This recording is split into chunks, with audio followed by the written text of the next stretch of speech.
Hello everyone, कैसे हो आप लोग। जैसा कि आप लोग जानते हो कि जीएसएबी ने रिसेंटली अभी आज गुजकेट का एग्जाम कंडक्ट कराया है। जैसा कि आप लोग जानते हो कि 40 मार्क्स से सारे क्वेश्चंस होते हैं आपको और डेफिनेट टाइम इंटरवल दिया जाता है और आपको उसको सॉल्व करना होता है। कि बेसिकली आज मैं जो क्वेश्चन सॉल्व कराने वाला हूँ, आज की रिसेंटली जो एग्जाम में आपके पूछे गए हैं, जो पेपर शीट मुझे आया है, जो भी कोडिंग आई हुई है, उसी के अंतर्गत हम सारे क्वेश्चन करने वाले हैं। और जो जिन लोगों के कोडिंग्स अलग अलग हैं, जिनके एग्जाम पेपर्स अलग अलग हैं, वो उस हिसाब से उसको मैच करा करके अपने ऑप्शन को टिक करेंगे, राइट। तो बहुत ज़्यादा टाइम ना लेते हुए हमें 1 बाय 1 क्वेश्चन अपने सॉल्व करते हैं। हम केमिस्ट्री के क्वेश्चन आज सॉल्व करेंगे और ऐसे ही आपको सारे वीडियो सारे पेपर के मिल जाया करेंगे, ठीक है। तो फर्स्ट ऑफ ऑल यहाँ पे जो मुझे कोड मिला है उसमें 41 से केमिस्ट्री स्टार्ट है और पहला ही क्वेश्चन उसमें कोऑर्डिनेशन कंपाउंड का है। जैसे कि मैंने पढ़ा रखा है कुछ लोगों की कोऑर्डिनेशन कंपाउंड। तो पहला क्वेश्चन में ये पूछा है कि आइसोमर से भी क्वेश्चन आया है। आइसोमर से क्वेश्चन ये पूछा है which isomer is a possible hexaammine cobalt 3 and hexacyanidochromate complex, right. First of all will draw the structures as well. How to draw? That is a cobalt and amine. That is ये amine बोला हुआ है, hexa that is a Cl3 and next one that is a chromate and cyanido that is a hexacyanido and again you will draw to Cl3, right. Will be use any type of complex because the 3 charge will balance as well. आपको पता होना चाहिए। तो पूछा कि इन दोनों complex में क्या रिलेशन है। आपको पता है कि Ml6 टाइप का है, ये भी Ml6 टाइप का है। दोनों में जो कोबाल्ट और क्रोमियम है, both will be complex of central metal element will be change, लेकिन इनके जो कोऑर्डिनेशन नंबर है सर दोनों सेम है, कोऑर्डिनेशन नंबर 6 एंड 6। तो you will B interchange the ligand. अगर आप लिगेंड को इंटरचेंज करते हो तो किस तरह का आइसोमर आता है? ऑप्शन आएगा B, that is a coordination isomer. और 41 का जो ऑप्शन आने वाला है आपका बी आएगा। 42 क्वेश्चन, किसी को कोई संदेह नहीं होना चाहिए, बेहद आसान से आपका एनसीईआरटी का किताब का क्वेश्चन है। Which of the compound will absorb the maximum wavelength? Maximum wavelength निकालने के लिए आपको एटॉमिक स्ट्रक्चर आना चाहिए, E बराबर SC बाई लैम्डा। आपको पता है कि अगर एनर्जी ज्यादा होती तो लैम्डा कम होता है, लेकिन हमसे पूछा क्या है उल्टा। पूछा क्या है कि मैक्सिमम वेवलेंथ कब होगा? जब किसी चीज की एनर्जी कम होगी तो उसका वेवलेंथ ज्यादा होगा। एनर्जी कब कम होगी? जब वो कंपाउंड स्टेबल होगा, यानी पूरी तरह से फिल्ड होगा। तो आप ऑप्शन डी पे देखो जरा। बेसिकली COCN का होल 6 एंड 3 माइनस। अगर आप इसको एक्साइट में ले जाओगे तो एक्साइटेड स्टेट में जो मेटल का जो इलेक्ट्रॉनिक कॉन्फ़िगरेशन आएगा वो 3d6 आएगा। आप इसको फिल करोगे तो स्ट्रॉन्ग लिगेंड है, सारे इलेक्ट्रॉन्स क्या हो जाएंगे? फील्ड हो जाएंगे। जब फील्ड हो जाएंगे तो हाईली स्टेबल हो जाएगा। जब हाईली स्टेबल हो जाएगा तो एनर्जी कम हो जाएगी, एनर्जी कम हो जाएगी तो वेवलेंथ बढ़ जाएगा। वेवलेंथ मतलब लैम्डा। तो यानी कि कौन सा ऑप्शन आएगा? डी फॉर डेली आएगा। 43 क्वेश्चन, 43 में क्या बोला है? The complex having highest electrical conductivity of the aqueous solution similar condition. Highest electrical conductivity का मतलब होता है नंबर ऑफ आयंस ज्यादा होने चाहिए। नंबर ऑफ आयंस ज्यादा कैसे होंगे? आपको पता है कि अगर कोऑर्डिनेशन स्फीयर के बाहर हम नंबर ऑफ लिगेंड्स ज्यादा रखें तो यानी कि वो ज्यादा आयोनाइज होंगे। जैसे कि ऑप्शन आप डी पे ज्यादा फोकस करिए, डी ऑप्शन पे। यहाँ पे क्या लिखा हुआ है? कोबाल्ट एक्वा यानी हेक्सा एक्वा H2O का whole 6 and right now goes to Cl3। अगर इसको पानी में डिसोसिएट करोगे तो टोटल 4 आयंस बनाएंगे, 3 Cl का, एक इसका प्लस चार्ज आएगा। तो ओवरऑल चार्ज जो आपके आएंगे चार आएंगे जो सबसे ज्यादा है। इसी कॉम्प्लेक्स में सबसे ज्यादा आयंस बन रहे हैं। तो then is the highest electrical conductivity of compound D for क्या आ जाएगा? डेली। तो ये एक सेगमेंट आपका पूरा हो गया। बहुत ही आसान से क्वेश्चन था, ऐसा भी नहीं था बहुत ज्यादा टिपिकल था। तो नेक्स्ट हम क्वेश्चन चलते हैं 49 की तरफ। तो 49 के क्वेश्चन में क्या है, चलिए देख लेते हैं फटाफट 49 में क्या करना है। एक्चुअली 49 भी क्वेश्चन जो है आपका आइसोमर से है और बेसिकली बेहद ऑर्गेनिक केमिस्ट्री का, एक्चुअली ऑर्गेनिक केमिस्ट्री से बिलोंग करता है, वो आइसोमर है। अब बोला कि C4H9 how many optical isomer. जिन्होंने ऑप्टिकल आइसोमर के मेरे वीडियो देखे होंगे उनको पता होगा कि ऑप्टिकल एक्टिविटी निकालते कैसे हैं, राइट। ऑप्टिकल एक्टिविटी कैसे निकालते हैं सर? देखिए यहाँ पे That is you will be calculate the optical activity. How many optical isomer is possible? Optical isomer होने के लिए आपके पास कैरलिटी का होना बहुत जरूरी है। अगर आपके पास कैरल कार्बन नहीं होंगे तो आपको प्रॉब्लम हो जाएगी। तो first you will draw the structure. अगर मैंने मान लीजिए ऐसा स्ट्रक्चर ड्रा किया, दैट इज C4H9Br। दूसरा कैसे ड्रा कर सकते हैं सर? ऐसे कर सकते हैं, ठीक है। तीसरा कैसे कर सकते हैं सर? इस तरह से कर सकते हैं। और कैसे कर सकते हैं सर? इस तरह से भी कर सकते हैं। कर सकते हैं नहीं? देखिए आई थिंक सो, हाँ इतने तरीके से हम 4 तरह के आइसोमर पॉसिबल आइसोमर आपने ड्रॉ कर दिया। लेकिन उन्होंने पूछा क्या है? एक्टिव भी पूछ सकता था, इनएक्टिव। अब कौन से कंपाउंड इनएक्टिव होते हैं? जो कंपाउंड कैरल नहीं होते। अब इसको आपको समझने के लिए कैरल का मेरा वीडियो है यूट्यूब पे, जाकर आप वेक्टर एजुकेशन के चैनल पे आप देख सकते हो कैरलिटी को। अब मैं बता दूं इसमें कौन सा कंपाउंड आपके लिए एक्टिव होता है सर? ये होता है बिकॉज ये कंपाउंड यहाँ पे कैरल है। अब यहाँ पे देखोगे यहाँ पे H है, यहाँ पे मिथाइल है, यहाँ पे इथाइल है।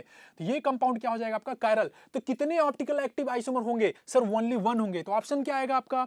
C फॉर चेन्नई आएगा। 44 का जो ऑप्शन आएगा आपका C आएगा। नेक्स्ट वन 45 जो क्वेश्चन है वो वुड्स रिएक्शन से है। वुड्स रिएक्शन आपको पता होगा, वुड्स रिएक्शन पढ़ रखा है। 45 R-Cl and make to a Na and oblique to a ether. Heat करने पे किया गया reaction, that is a photolysis होता है एक्चुअली। ये बना क्या रहा है? 2,3 dimethyl butane, that is this one. अगर इसको काटो तो वुड्स रिएक्शन एक ऐसी रिएक्शन होती है जहां हम सिमेट्रिकल एल्केन को फॉर्मेशन करते हैं, राइट। तो सिमेट्रिकल एल्केन में ये वाला पार्ट जो होता है ना एल्केन्स होता है। एल्केन का मतलब ये होता है, ये वाला पार्ट को यहां उठा के लाओ जोड़ो, क्या बोल रहा है? ऐसे दिखाई दिया, carbon carbon and this one carbon, यही पार्ट है। तो इस पार्ट को 2 बार फोटोलिसिस कराया जाता है, सोडियम के साथ NaCl बाहर निकल जाएगा, तो इसका एक ऑड इलेक्ट्रॉन पेयर और दूसरे कंपाउंड का एक ऑड इलेक्ट्रॉन पेयर, दोनों आपस में क्या हो जाएंगे, फ्री रेडिकल के साथ बॉन्ड बना लेंगे, तो ये कंपाउंड बनता है। तो ये कंपाउंड आपका बनके तैयार हो जाएगा। तो इस कंपाउंड का जब नाम होता है आइसोप्रोपाइल, आइसो का मतलब होता है कि ये कंपाउंड ऐसे है, कुछ यहाँ पे एक्स लगाओ, ठीक है, इस तरह की जो सिचुएशन होती है उसको हम क्या बोलते हैं, आइसो। 3 कार्बन को हम क्या बोलते हैं, प्रोपाइल। तो ऑप्शन क्या आएगा, 45 का ए आएगा, ए फॉर अहमदाबाद आएगा। नेक्स्ट क्वेश्चन है 1 मोल ऑफ मेटल, बहुत ही आसान सा क्वेश्चन है, थोड़ा सा दिमाग है, आपको स्टाइकियोमेट्री आने की जरूरत नहीं है इस क्वेश्चन में, थोड़ा सा दिमाग और थोड़ा सा अल्कोहल का क्वेश्चंस आने चाहिए। That is how to solve this question logically. पूछा गया 1 mole of metal M react with completely the metal that is M react with completely with the alcohol and form to what, that is a metal oxide and hydrogen, right? अगर मान लो, अगर किसी को थोड़ा सा भी पता होता तो सर एक एग्जांपल से आप कर लो ना, मान लो मैंने यहाँ पे लिया C2H5OH और यहाँ पे मैंने एक मेटल लिया M, अगर ये रिएक्शन करता तो आपको मेटल के साथ रिएक्शन आपको पता है C2H5O M बनता है और यहाँ पे हाइड्रोजन गैस रिलीज होती है। लेकिन यहाँ जो हाइड्रोजन बन रहा है वो 1.5 मोल बन रहा है, बेसिकली 1.5 व्हाट मींस 1.5, पॉइंट हटाओगे तो यहाँ पे आ जाएगा 10, 5 से मल्टीप्लाई करो, 5 3 जा 5 2 जा, अब 2 आया है तो इसको क्या कर सकते हैं, अब जरा इसी को सॉल्व कर लो, इसके स्टाइकियोमेट्री मोल्स को सॉल्व करो। 3/2 इंटू 2 से 2 कट गया, यहाँ पे 3, यानी कि 3 का क्या मतलब हुआ, 3 का मतलब होता है हाइड्रोजन, तो हाइड्रोजन आगे कहां से कहां से रहा है, यहाँ से, तो यहाँ कितना होना चाहिए बैलेंस करने के लिए, 3 होना चाहिए। सर 3 लिख दिया मैंने, ओके, आपने 3 लिखा तो 3 हाइड्रोजन, तो ये मॉलिक्यूल इतना भी तो बचेगा, 3 हाइड्रोजन है इसके, तो 3 ये भी होंगे, तो ये कहां लिखे जाएंगे सर, यहाँ पे लिखे जाएंगे, क्योंकि 3 है तो 3। अब ये जो 3 आता है वो यहाँ से कैटायन से आता है, कैटायन पे कितना चार्ज होना चाहिए, 3, तभी ये 3 प्लस नीचे आएगा, तो यानी यहाँ जो एलिमेंट है उसके ऊपर कितना चार्ज होना चाहिए, 3, यानी वो कंपाउंड क्या रहा होगा, एल्युमिनियम 3+। आपको पता चला वो कंपाउंड क्या रहा होगा, एल्युमिनियम 3+ रहा होगा, तभी आप ये बना पाओगे। तो वैलेंसी कितनी हो गई, 3। बेहद आसान सा क्वेश्चन है, एल्युमिनियम के साथ रिएक्शन जो है बहुत ही स्लो रेट से होती है एट रूम टेंपरेचर, तो बहुत ही आसानी से सॉल्व कर लिया। तो वैलेंसी क्या आएगा आपका, 3 आएगा। तो which option is goes right now, 46 का 40 का कौन सा क्वेश्चन था, 46 का बी फॉर बॉम्बे आएगा। नेक्स्ट की बात कर लेते हैं 47, एनसीईआरटी बोर्ड का क्वेश्चन है, आपके किताब से क्वेश्चन आया हुआ है, NaBH4 is a mild reducing agent, right. 47 का जो ऑप्शन आ रहा है NaBH4 क्या करता है, केवल कीटोन को और एल्डिहाइड ग्रुप को रिड्यूस करता है। तो इसमें जो अंदर वाला ग्रुप है जो ये लगा हुआ है, इसी को रिड्यूस करके वो क्या बना देगा, ये सब्स्टिट्यूएंट ग्रुप को कुछ नहीं करेगा, उसी को क्या कर देगा, वो अल्कोहल बना देगा। तो यानी इस तरह से जो आपका ऑप्शन आने वाला है वो आएगा सी फॉर चेन्नई, ये आपके टेक्स्ट बुक का क्वेश्चन है। NaBH4 is reducing agent but not a strongest, it is a mild reducing agent, definite elements को रिड्यूस करेगा, एक तो कीटोन को और दूसरा एल्डिहाइड को। Which of the following is highest boiling point? Everybody knows highest boiling point will depend on the hydrogen bonding. पूरा concept ये हाइड्रोजन बॉन्डिंग पे डोमिनेट कर रहा है, तो इस हिसाब से आंसर क्या आना चाहिए, 48 का डी, इसमें कोई संदेह नहीं होना चाहिए आपको। 48 का क्या आएगा आपका, डी आएगा। नेक्स्ट बात कर लेते हैं 49, which reagent is required to convert to a cyclohexanol to cyclohexanone? You will draw the first of the structure, both will be cyclohexanol to convert cyclohexanone, that means this one. PCC, pyridinium chlorochromate, will be used to oxidize only a primary alcohol into aldehyde, but it will be secondary alcohol that is used to anhydrous CrO3. CrO3 is the strongest oxidizing agent, will be reduced to a secondary alcohol into ketone. तो option क्या आएगा आपका, सी। Ozonolysis नहीं कराएंगे, ozonolysis double bond के cross होता है, तो आप सी बी ऑप्शन नहीं करेंगे, डबल एच भी यूज नहीं करते हैं। 50, हाईएस्ट पीके का मतलब होता है लोएस्ट एसिडिटी, उसका मतलब होता है वहां पे कोई भी इलेक्ट्रॉन विड्रॉइंग ग्रुप नहीं लगा होना चाहिए। ए बी सी तीनों ऑप्शन में आपके इलेक्ट्रॉन विड्रॉइंग ग्रुप लगाए गए हैं, जिसकी वजह से वो ऑप्शन तो नहीं होता है। तो सबसे लास्ट ऑप्शन आपका आएगा क्या, 50 नंबर का, 50 नंबर में आएगा आपका डी फॉर डेली आएगा, ये ऑप्शन आएगा। यहाँ पे किसी तरह का इलेक्ट्रॉन विड्रॉइंग ग्रुप इन्होंने नहीं लगा रखा है, जिसकी वजह से यहाँ से एसिडिटी पे कोई फर्क नहीं पड़ने वाला है, जैसी वैसी है, यानी कि बाकी के कंपेयर में सबसे कम है, तो सबसे कम एसिडिटी का मतलब है हाईएस्ट पीके, तो पीके का मतलब क्या आ जाएगा आपका, आएगा ऑप्शन डी। 51, सिंपल सा रिएक्शन है, PHCH2 MgBr, और ये रिएक्शन करेगा CO2 से, nucleophilic addition reaction in the presence of ether, you will collect this thing. तो कैसे रिएक्शन होगी, PHCH2CO के ऊपर आ जाएगा MgBr और यहाँ पे आ जाएगा दिस वन। हाइड्रोलिसिस किया है H3O+, हाइड्रोलिसिस करोगे यहाँ पे H आएगा, यहाँ पे OH आएगा, तो क्या बनेगा PHCH2 और क्या आ जाएगा C डबल बॉन्ड OH। आगे क्या किया गया है, soda lime NaOH plus CO के साथ, इसको बोलते हैं डी कार्बोक्सिलेशन या कोल्बे इलेक्ट्रोलिसिस। क्या बन जाता है सर, एल्केन बनता है, यानी ये भाई लोग कहाँ हो जाएंगे, यहाँ से सब गायब हो जाएंगे, तो ये H यहाँ पे कनेक्ट हो जाएगा, तो क्या बन जाएगा, टॉल्वीन बन जाएगा। क्या बन जाएगा, टॉल्वीन। तो then option is goes right now A for Ahmedabad, 51 का ऑप्शन आएगा ए, ठीक है। नेक्स्ट बात कर लेते हैं, 51 था, and next one is 52, which compound is the least basic सबसे लीस्ट बेसिक का मतलब होता है बेसिसिटी चेक करने के लिए, लीस्ट बेसिक का मतलब होता है नाइट्रोजन के लोन पेयर को घूमने मत दो, अगर घूमने चला गया तो बेसिसिटी घट जाएगी।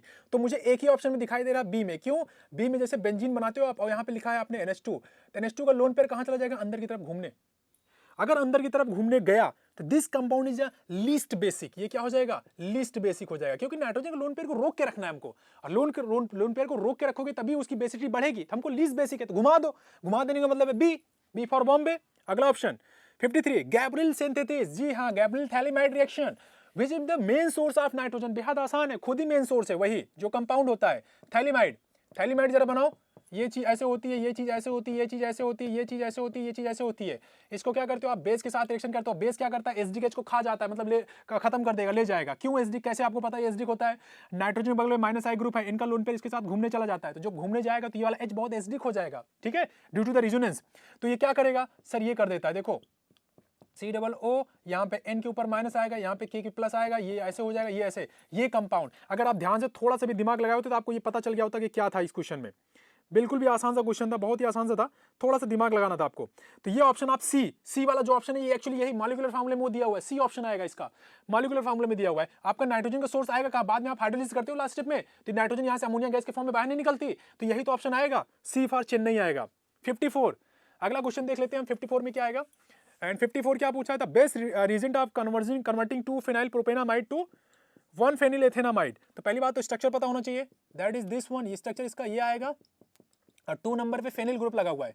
Next one, how to convert this one, that is this, and 1 number पे क्या लगा हुआ है? फेनिल लगा हुआ है, that is this one. What's going on? Phenyl.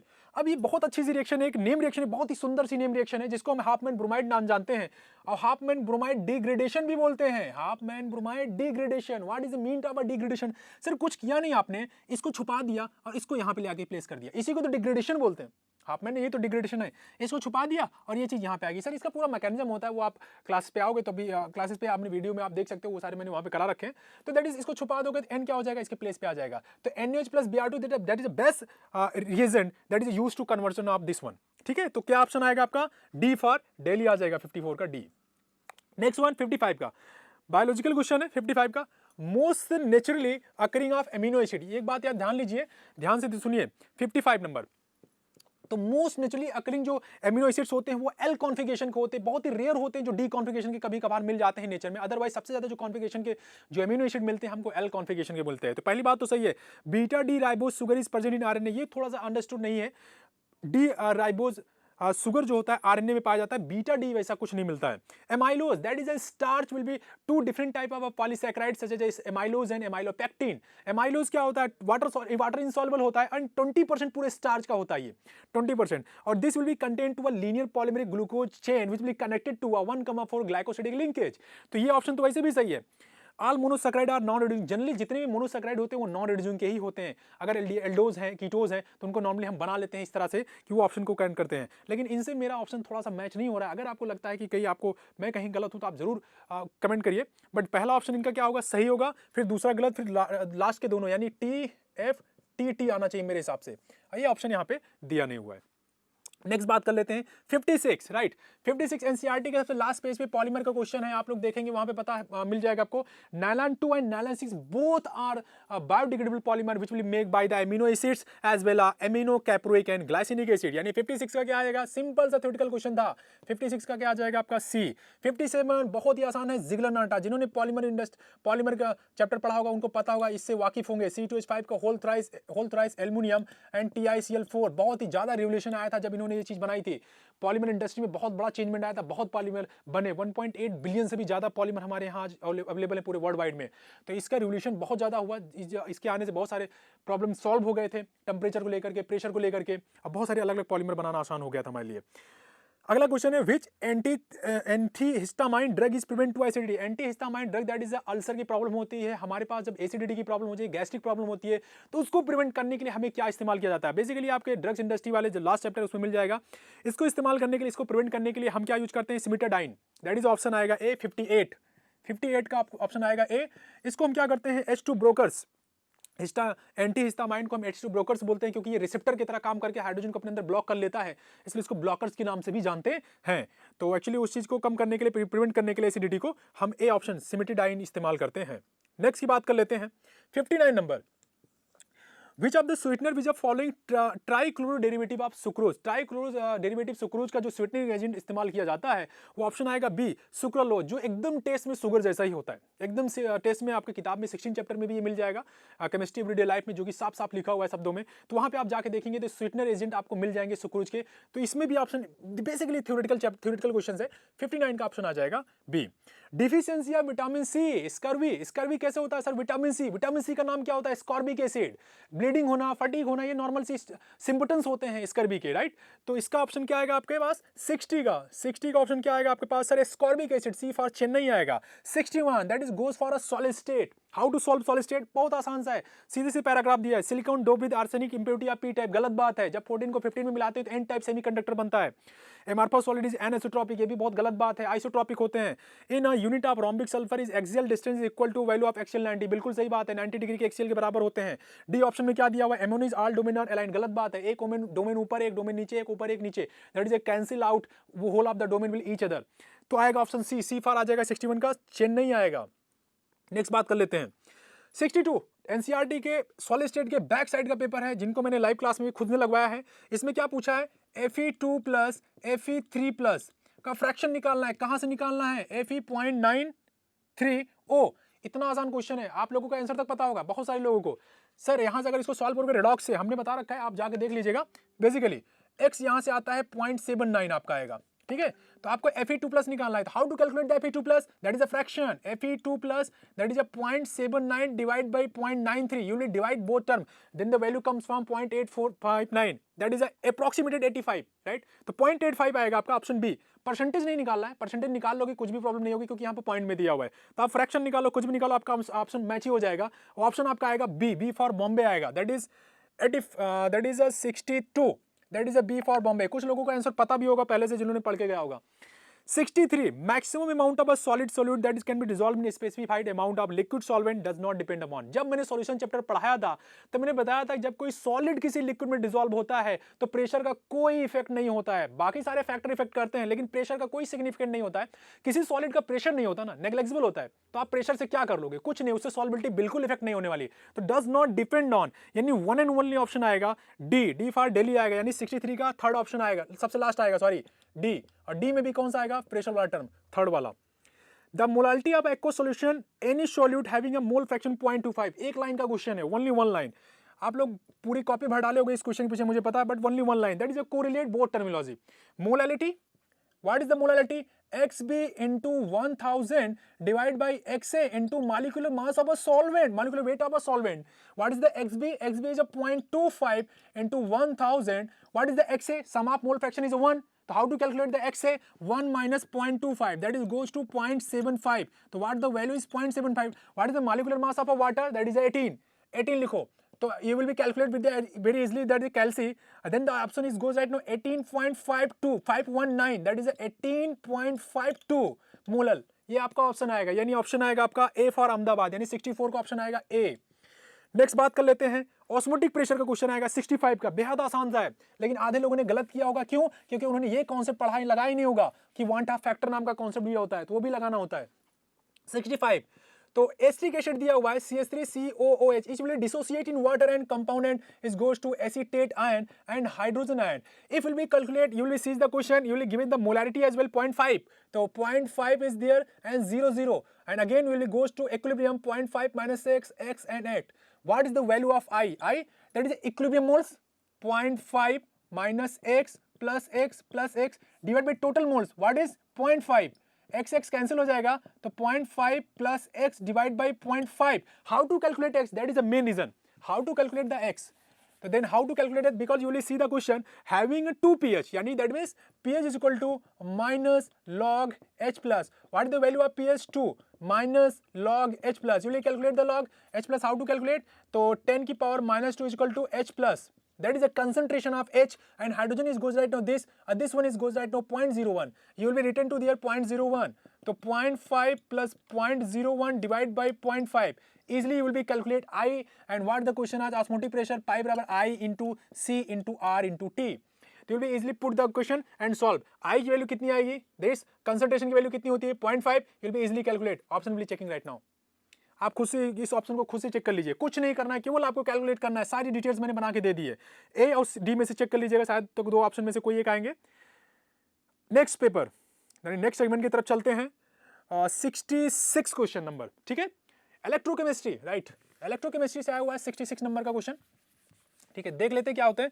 पूछा highest reducing agent, those type of reducing will contain two highest E not is negative. That is option is goes right now. 66 का क्या आ जाएगा, D आ जाएगा. 67, here you will say electrolytic graph of molar conductivity and under root C. That is the equation is designed by the Debye-Huckel-Osanger equation, and this will be negative slope. Negative slope will contain to a highly strong electrolyte, and strong electrolyte goes right now sodium acetate. The option is goes right now B. Strong electrolyte होगा तो उसका slope जो है negative आता है, minus का B under root C, that is a minus is the slope as well. तो strong electrolyte होगा तो स्ट्रेट लाइन ग्राफ डाउनवर्ड की तरफ आएगा. ये होती इक्वेशन आपको दिखा दूं, आप लोग कंफ्यूज हो जाओगे नहीं तो. ये होता है इसका स्लोप नेगेटिव, ठीक है. 68 नंबर, इलेक्ट्रोकेमिस्ट्री, बहुत अच्छा क्वेश्चन है. On electrolysis of aqueous solution halide of metal halide, that is what is से मेटल हैलाइड. मेटल हैलाइड का मतलब होता है MX, एक्स का मतलब होता है chlorine, bromine, bromine, iodine.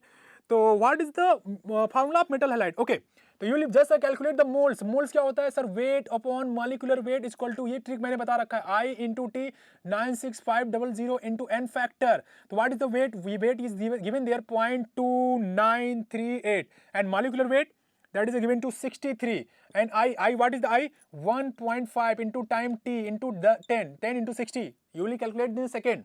96500 into n factor, you will calculate the n factor, then the values goes at now 1.98, which is approximately equal to 2. If values go right to approximated 2, then the halide is goes right now written M, that is a MCl. After you will dissociate M plus and Cl minus the n is goes right now 2. Then the which option will be correct? Option C. C for Chennai. 68 का option क्या आएगा आपका, C आएगा.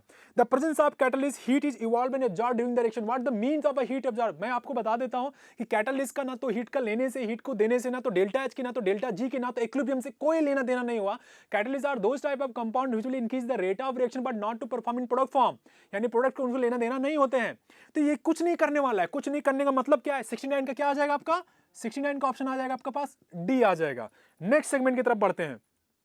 70 number, which of the compound which of the following graph is a negative क्या लिखा हुआ है, negative slope, sorry, intercept equal is 0. Okay, बहुत आसान है. अगर आप फर्स्ट ऑर्डर के ग्राफ को जानते हो, फर्स्ट ऑर्डर को कंप्लीट करते हैं, तो टाइम के रिस्पेक्ट में ग्राफ पूछा है 2.303 is equal to K log C not upon C T होता है. ये नॉर्मल एक्सप्रेशन होता है जो सबको आता है. अगर इसको हम कंपेयर करें y बराबर mx प्लस सी से, तो यहाँ पे c के नाम पे कुछ भी नहीं ले रखा है, यानी कि यहाँ पे 0 है, तो इसको हम इंटरसेप्ट ही बोलते हैं.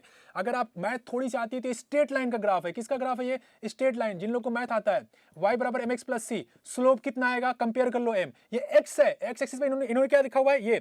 अगर आप इसको उलट दोगे ना, फ्लिप भी कर दोगे ना, तब भी ऑप्शन नहीं आने वाला, क्योंकि इंटरसेप्ट ही 0 है. आप ऑप्शन को कैसे भी फ्लिप कर दो, इंटरसेप्ट ही 0 आएगा, हमेशा आएगा. आप इसके साथ इसका ग्राफ प्लॉट करोगे तब भी इंटरसेप्ट 0 आएगा. आप करके देख लो, बस आपका स्लोप फ्लिप हो जाएगा. स्लोप क्या हो जाएगा, k अपॉन 2.303, जी को हमसे पूछा ही नहीं है तो उसके पीछे हम जाएंगे नहीं. तो आप इसको फ्लिप भी करोगे, अगर इसको y एक्सिस पे लोगे, इसको एक्सिस पे, तो आपका स्लोप फ्लिप हो जाएगा बस. बाकी इंटरसेप्ट तो तब भी 0 आने वाला है. तो ऑप्शन क्या आने वाला है, ऑप्शन आएगा बी फॉर बॉम्बे. 70 का क्या आएगा, बी. 71 बेहद आसान सा क्वेश्चन है, केमिकल काइनेटिक्स, बेहद ही अच्छा चैप्टर है. Chapter number 4, the time required for decomposition of SO2 Cl2, half life of initial amount is 40 minutes. If the decomposition of first order, what will be the rate constant? You will seen there. बेहद आसान सा question है. What is the time? Time what is this one? 2.303 divided by k. What is the value of k? 40 minutes. 40 minutes that is a 60 second. That is a log. Initial का half खत्म हो जाता है, यानी C not upon C not by 2. तो what is going out of C not से C not cancel हो जाएगा. 2.303 into 40 into 60. What the value of log 2? 0.30100. You will multiply both. 0.6932 divide by 40 into 60. You will be divide both terminologies and the answer goes to C. 2.88 into 10 की power minus 4 second inverse. That is a time required. आ गया question का answer. That is option आएगा क्या, C आएगा. You will सी. 71 का क्या आएगा, C. बेहद ही आसान सा क्वेश्चन है. 72 that is a very theoretical question. Chapter number 5, surface chemistry. What is the written asked there? Reversible salt. Reversible salt are those type of salt such as egg albumin, gum, gelatin. These type of salt is reversible in nature. बाकी के जो compound हो chemically decomposition या chemical method से बनाए जाते हैं. ठीक है, तो इसका ऑप्शन क्या आएगा? आप जाके किताब में देखिएगा तो आपको वहां से आसानी से इसके डेटा मिल जाएंगे. 72 का क्या ऑप्शन आएगा? ए आएगा. ठीक है, नेक्स्ट की तरफ बात चलते हैं. नेक्स्ट की तरफ चलते हैं, लास्ट सेगमेंट की तरफ. ठीक है, 73. What asking the 73? From the figure, which of the following vessel of pressure of the gas is the highest? Because the pressure of the highest, there is a question of the adsorption, and you will be putting there right now all the figures is a charcoal 1 gram, and the quantity will be fixed and volume is also fixed. But here the volume of a gas is, that is a gaseous compound will be different. So how to solve? Because adsorption rate will be directly proportional to critical temperature. Which compound to a highest critical temperature? That is the ammonia, CO2, CH4, and then goes to hydrogen. This compound is not to given all those type of figure, right? ठीक है, तो हम क्या करेंगे? अब तो methane, हमारे पास methane ही बचा हुआ है. दैट इज मेथेन क्या होगा? ज्यादा से ज्यादा कंटेंट जो है चारकोल के ऊपर डिसॉल्व हो जाएगा. तो ज्यादा से ज्यादा जब चारकोल डिसॉल्व होंगे तो ज्यादा से ज्यादा प्रेशर को बढ़ाएंगे. Hence the option goes right now मेरा नाम, दैट इज एस आएगा. एस का मतलब होता है डी फॉर दिल्ली, उसमें मेरा नाम लिखा हुआ है. 74%, 74 नंबर का question, right. Which soluble complex is formed by leaching process of gold? MacArthur Forrest process gold की लीचिंग प्रोसेस में इस्तेमाल किया जाता है, जिसमें गोल्ड साइनामाइड का इस्तेमाल किया जाता है लो ग्रेड गोल्ड को हाई ग्रेड गोल्ड में कन्वर्जन करने के लिए. MacArthur Forrest process. तो किसमें सॉल्युबल होगा सर? B for Bombay. आपने नाम ही बता दिया था, gold cyanamide, that type of complex, and B for Bombay. You will see in your NCERT book, शुरुआत के 2 से 3 पेज पे आपको ये मिल जाएगा. And last question, 75 number. Which of the slag form is during the iron in blast furnace? Which basically slag is a metal oxide and silica oxide. When you use the hematite ore in a blast furnace, then the silicate, calcium silicate will form, because the calcium oxide and SiO2 both mixture will be obtained in blast furnace, and this will be obtained as a slag, calcium silicate. Then the option is goes right now C for Chennai. जी हाँ, ये था आपके सारे गुजकेट के question के answer. जैसा कि आपको पता है, आपको पता चल गया होगा कि आपके कितने मार्क्स आए होंगे या नहीं आए होंगे. अगर किसी के कुछ कम आ रहे हैं या कुछ प्रॉब्लम क्रिएट हुई है तो उसको स्केयर होने की जरूरत नहीं है. वो उनकी प्रिपरेशन पे डिपेंड करता है कि आपने कैसा प्रिपेयर किया. जैसा आप प्रिपेयर होगे वैसे ही आपको मार्क्स मिलने वाले हैं, उसमें कोई प्रॉब्लम नहीं होने वाली चाहिए. आपने जैसा प्रिपेयर करते हैं, जैसी तैयारी करते हैं, आपको वैसे ही सारी चीज़ें मिलने वाली है. तो एक बात ये तो क्लियर है, जब तक आप हार्डवर्क नहीं करोगे, जब तक आप अच्छी प्रिपरेशन नहीं करोगे, तब तक आपका कुछ नहीं होने वाला. आप ऐसे नॉर्मल एग्जाम को क्रैक बिल्कुल भी नहीं कर सकते. बेसिकली ऐसा कोई सवाल नहीं था जो आपके आउट ऑफ बुक से आया हो या कोई सिलेबस से बाहर चला गया हो. हाँ, थोड़े बहुत ट्विस्ट होते हैं. अगर थोड़ा बहुत ट्विस्ट नहीं करेगा तो कैसे डिफरेंशिएट करेंगे? तो थोड़े बहुत तो ट्विस्ट क्वेश्चन होंगे. उसी को तो आपको सीखना है कि कैसे हम इसको टैकल करें, इस प्रॉब्लम को कैसे सॉल्व करें इजी वे से, कैसे एलिमिनेट करें ऑप्शन को, कि इन दोनों क्वेश्चन को कैसे एक दूसरे के साथ एलिमिनेट किया जा सकता है. ये सारे टैकल्स, ये सारे प्रॉब्लम्स अपने आप को खुद से जनरेट करना होता है, खुद को देखना पड़ता है. तो 1 by 1 क्वेश्चन को सॉल्व करके आप इसको कॉन्सेप्ट को देखिए. अगर जिन लोगों का थोड़ा सा ज्यादा क्वेश्चन गलत हुए हैं वो अपने प्रॉब्लम को फिर से बूस्ट आउट करें. कॉन्सेप्ट आपका अगर मजबूत होगा तो आप आसानी से क्वेश्चन को, किसी भी क्वेश्चन को बहुत आसानी से सॉल्व कर पाओगे. तो बेसिकली आपको स्केयर बिल्कुल होने की जरूरत नहीं, ज्यादा हैरेस होने की जरूरत नहीं है. अभी भी बहुत सारे चांस आपको मिलेंगे बस, लेकिन इस बार चांस मिले तो आप जरूर हार्डवर्क करिए. अगर कोई और प्रॉब्लम हो तो वेक्टर एजुकेटर पे जाकर, उसके एप्लीकेशन पे जाकर के सारी डिटेल, सारी चीज, कोर्सेज फ्री ऑफ कॉस्ट हैं. आप नीट के पेपर दे सकते हैं, वीकली टेस्ट होते हैं, आप ले सकते हो लेक्चर. तो आपके सारे सामने सारी फैसिलिटीज हमने ओपन कर रखा है. आप कुछ भी कैसे भी इनबिल्ड हो सकते हैं. और कोई भी क्वेरीज हो तो आप मुझे पर्सनली चैट, इंडिविजुअल चैट या यूट्यूब पे भी जाके सर्च कर सकते हैं. तो ये सारी चीज़ था आपके लिए. जो भी प्रॉब्लम हो आप जरूर शेयर करिए. आज के सेशन हम यहीं पे रखते हैं. तब तक के लिए bye bye and take care.